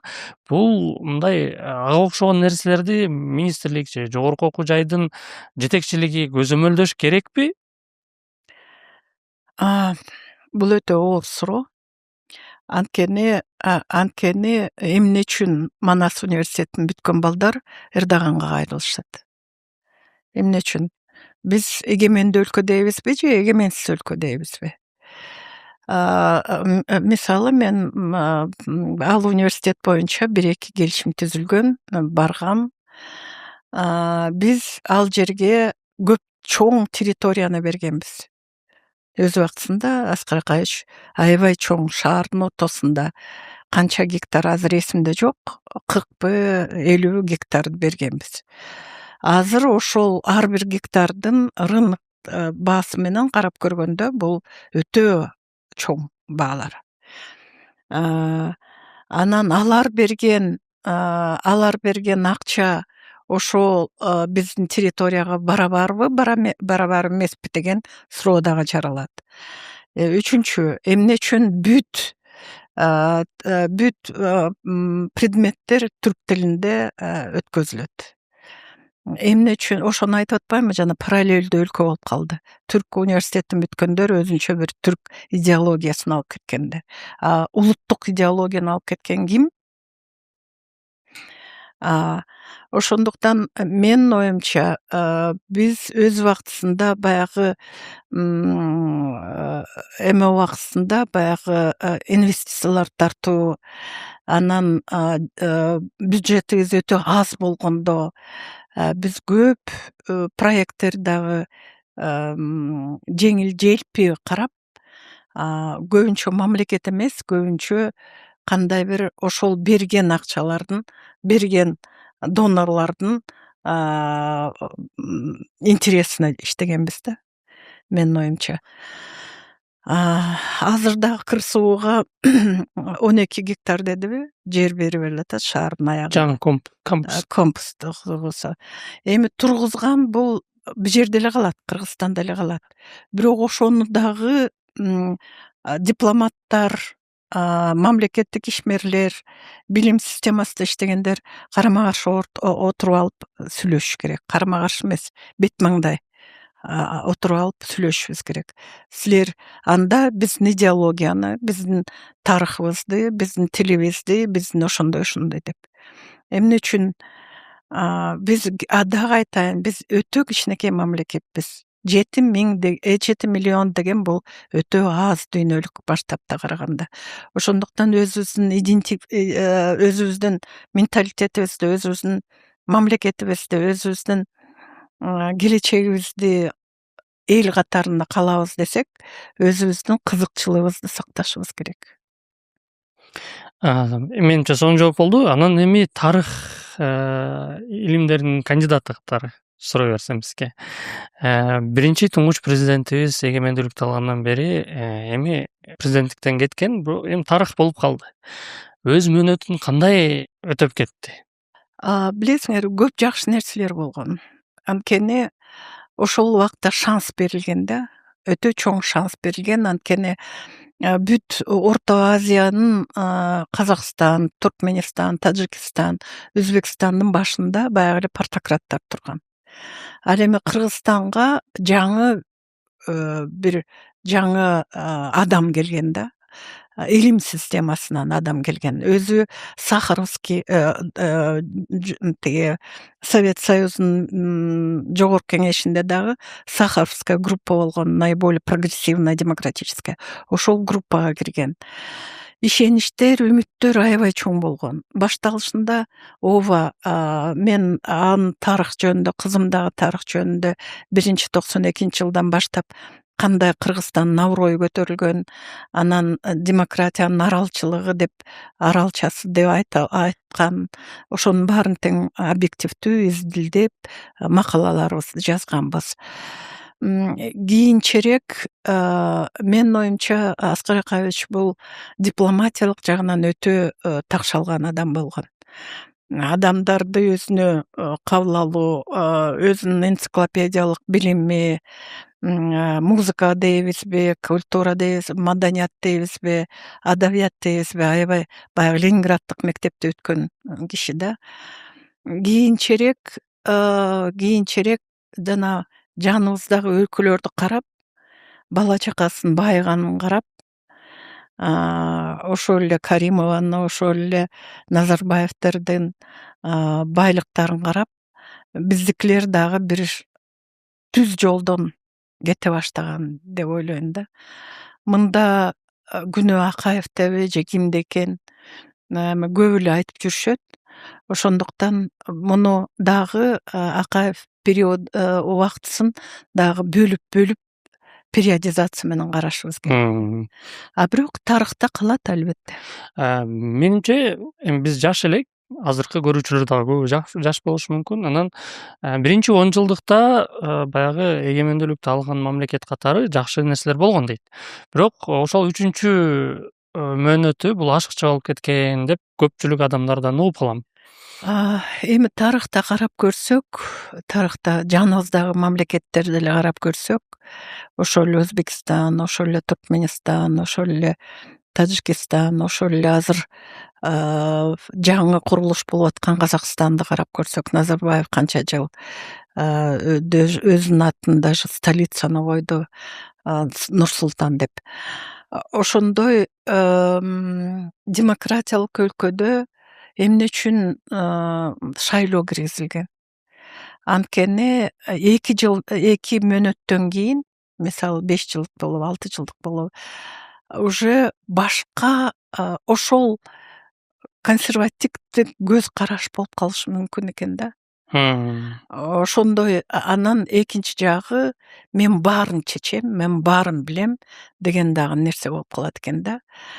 Анан коом дагы чарчап калат экен. Бир бир сүрөттөн, бир көрүнүштөн чарчап калат. Канчалык кыйын болбосун. Ооба. А бит дүнүйө өзгөрүлүп атат да. Бат өзгөрүлүп атат. Ошол бат өзгөрүлгөнгө дагы ички мамлекеттер дагы ошого даяр болуш керек экен да. Ошондуктан бул жерде бир нече факторлор бар да. Элдин факторлору, өзүнүн мындай критикалык көз караш болуш керек.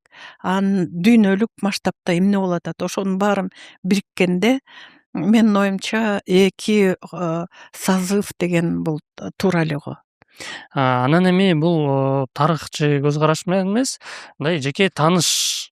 Сиз ошол дээрлик көп жылдардан бери жанында жүргөн киши эми мамилеңиз болгон да, кирип жүргөн сөз.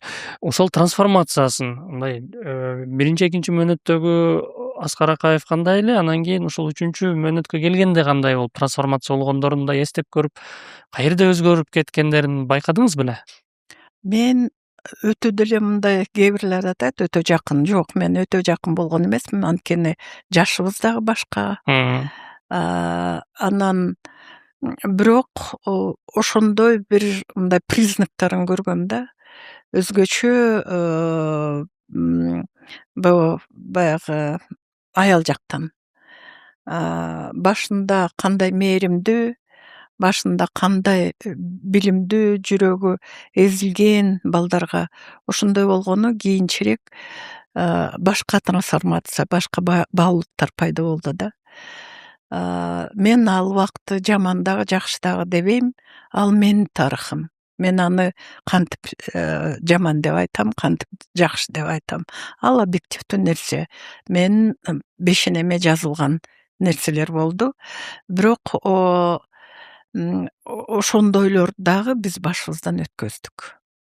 Демек, аялдык фактор дагы бир жетекчи кызматка келгенде өзүнүн ролун ойнойт.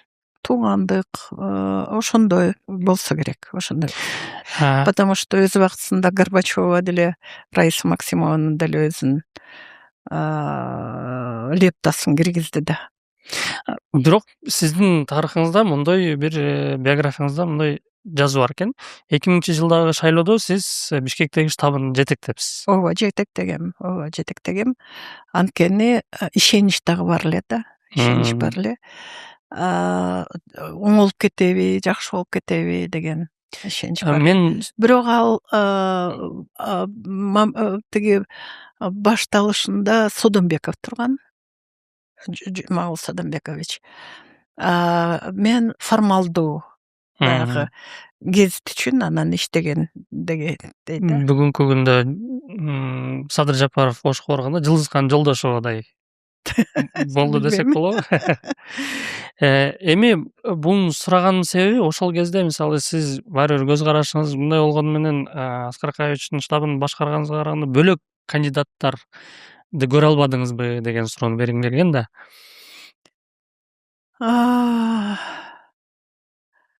Иш менен алып урушуп. Өзүңөр билесиңер, үй бүлө, бала, жолдошум,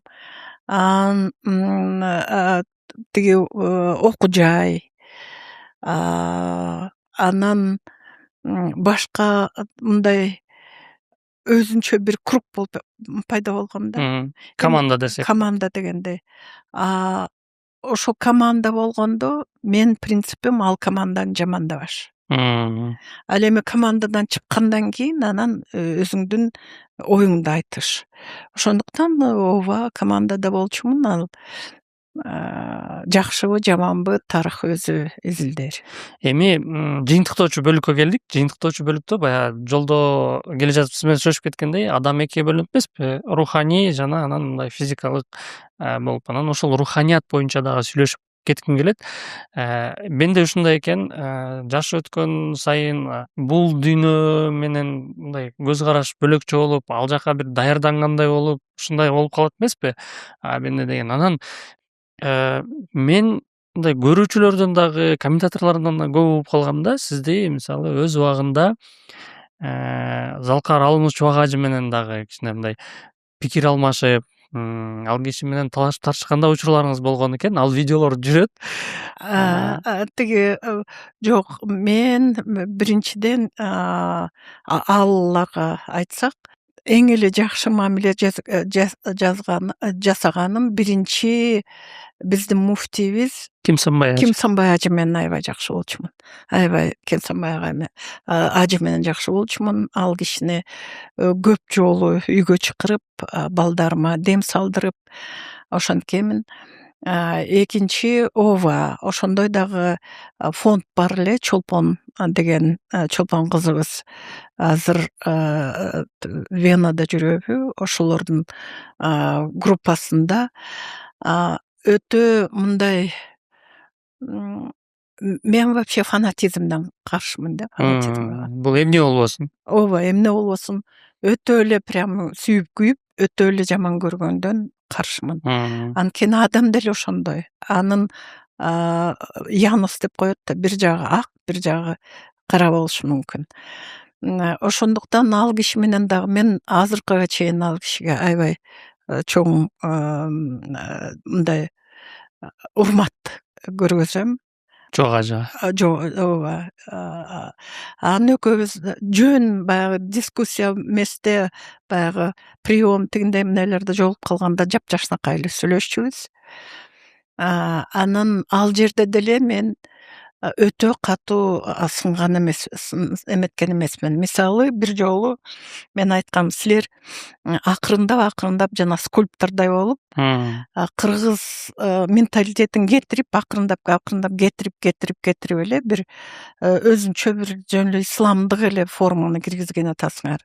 Биз кыргызды унутпашыбыз керек. Биз кыргызбыз дегенди унутпашыбыз керек. Илгертен бери эле 19 кылымда эле ислам келгени, 7-кылымдан баштап эле кыргыздар исламга берилген. Бирок алар көчмөн эл болгондуктан, алар өзүнүн менталитетин, өзүнүн генин сактап калган. Өзүбүздүн өзгөчөлүгүбүз бар. Анын азыр эле 20-кылымда, 21-кылымда кийинип эле бирөөңөр Пакистанга окшоп, бирөөңөр Иорданга окшош ошентип кеткениңер, бул кыргыздын келечегине балта чабуу. Ошондой сөздөр болгон. Аны азыр деле айта алам. Аны исламга каршы чыгуу деп эсептеп жүргөндөр көп экен да, мен ошону аныктап коеюн деген. Ооба, анан мени каргагандар деле. Анан мен ошолорго айтканда, исламда сабыр деген нерсе бар. Мен өзүмдүн оюмду айттым. Сиз өзүңүздүн оюңузду айттыңыз. Эмне үчүн мен капыр болуп калышым керек? Эмне үчүн мен жермогуз болуп калышым керек? Эмне үчүн сиз мени эмне гана өлүп кет, тигинтип кет, минтип кет дегендер дагы ошол сабырдуулукпу? Исламдын сабырдуулугу ошондобу? Ошол хадистерди окуп көрсүн. Ошол киши мусулманбы? Ал киши жана жаман молдо, дин бузар дегендей ошондой болуп атат да.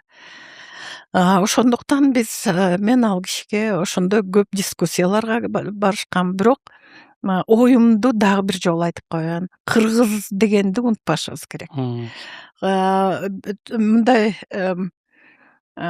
бир жолу, мына жаман көрсүн, бир жолу чыгып баратсам, Токтогул көчөсүнөн кетип баратсам, бир капкара кийген, көзүлө көрүнгөн бир кыз келин, анын жанында жаш жигит жүрөт. Анан эмнегедир баягы педагог катарында колун кармап, кызым, күйөөсүңбү десем, ооба күйөөмүн дейт. Кыргыздар күйөөсү өлгөндө кара кийчү эле, сен эми кара кийип алсың десем эле, тиги жанында жүргөн жигит урган жүрөт мени. Менин аялым, тийишпеңиз деп. Анан айттым, кыргыздар болсоңор ушинтип жүрөсүңөрбү балдар? Эми кыргызбыз деген ооба, исламга ишенгиле, мусулман бололук, бирок минтип жүргөнүңөр кыргызда деле жапжашнакай келиндер эле бетин жаап, неме кийип эле ошентип жүргөн. Кимге окшоштуруп кийип атасыңар? Бул араб убактысында география деген болгон, географический бир нерселер болгон. Ал жерде эмне үчүн мынтип жабылып алган? Ал эми азыр принцессаларды карагылачы, арабтын принцессасы. Көптөрү европалык эле кийимдерди кийип жүрүшөт. Көптөр эле ошондой. Анан баягы биз эчиген эл болуп калып атабыз да. Анан мен дагы коркконум нерсе исламдын өзүндө ичинде дагы бир 20 гана ашык течениялар бар экен. Ошентип этсек анда кыргыздарды өзүбүз эле жокко чыгарып алабыз да. Сен тиги теченияда экенсиң, бул теченияда экенсиң деп ошентип. Ошондуктан баягы сиз айткан эле идеология болуш керек, биримдик болуш керек. Анан өзүбүздүн кылымдар келаткан жапжашнакай. Ой, слушайте, канча эл жок болуп калды тарыхта. А бирок кыргыздар алакандай болгон кыргыздар сакталып калдык да. Эмне үчүн сакталып калдык? Анткени өзүбүздүн тилибиз, өзүбүздүн жүрүм турубубуз, өзүбүздүн кийимибиз, өзүбүздүн идеологиябыз, көчмөндүк идеологиябыз, өзүбүздүн кыргыз атын, манас атын сактап калган үчүн сактап калдык. Азыр жоготуп алышыбыз мүмкүн. Ошол эле жерде мен дагы баягы биринчи бөлүктө сиздин айткан сөзүңүздү угуп, анан мага кызык болгон. Чок ажа кантип жооп берет болду экен, баягы ал киши мындай кызыгандуу, анан десем, аябай сизди сыйлоо менен, урматтоо менен, интеллигенттүү тилде анан жооп бергени бул аябай мени мындай кайрадан мындай реалдуулукка кайтарып, ал кишиден мындай үлгү алчудай мисал ролик да алчы, мындай көбүнө мындай көрүп коюңуздар деп сунуштамакчымын. Себеп дегенде Чубак ажынын өзүндө деле мындай жооп бар экен да, бугача диний талкуу болгон жерде бул мындай ислам буну мындай колдойт. Сабырдуулук болуш керек. Себеп дегенде диний талкуудан бир өсүү чыгат, бир мындай бири бирин угуу деген нерсе чыгат депчи. Демек бул нерсе коомубузда мындай кээ бир нерселер ачык айтылып ар тараптан. Анан ошонун негизинде бир чындык жаралышы бул кайра коомубузга жакшы пайдалуу нерсе экен деп түшүнсөк болот да. Ооба, Чубак ажы өзү мугалимдердин үйлөсүндө өскөн, жакшы билим алган. Ал эми азыр жана чала молда дизбузарларыбыз жакшы билими дагы жок. Куранды жакшы түшүнгөн дагы жок. Анан азыр акырындап ал жакта дагы прогресс болуп атат, көрүп атабыз. Тиги жакшы билгендер жакшы окутуп атат. Ошол сабырдуулукка, бири бирин сыйлоого ошондой үйрөтүп атат. Бирок фанатизмден кетишибиз керек да. Качан болсо баягы кара кийип же болбосо бирдеме болсо эле мусулман болуп калган жери жок. Ошол эле бала, ай сабыр дедим, урганып жүрөт мени. Мусулман ошондой болуш керекпи?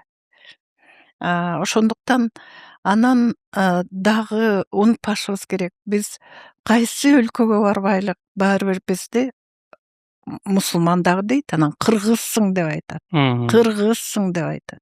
Ошон үчүн кыргыз наамын, кыргыз генин, кыргыз менталитетин биз унутпашыбыз керек. Менимче бул жооптор жетиштүү болду окшойт. Анан Аябай сурадыңыз го мени. ооба. Себеби бул балким сиз окуп каласыз, окубай каласыз. Мен дагы көп чөйрөлөрдө жүрөм, анан көп комментарийлерди окуйм. Сиздин чакырганымдын себеби дагы ошо болду. Себеби көпчүлүктөр мындай үстүртөн, сырттан карап эле чечим чыгарбай, сизди мындай кенен тааныштырайын дегеним ошол да. Рахмат. Анан эми берүүбүздүн акырында менде бир 2 суроо бар. Бул Убактыңыз канча болду? жетишебиз. Анан 2 суроом бар. Бул кыскача эле суроолор. Мен конокторуман сурайм дайыма. Сиз сыймыктанып, мындай кумир деп коебуз го, кумир туткан 2 инсан. Бирөөлөр катарыбызда жүргөндөр, бирөөлөр ушул тарыхый инсандар.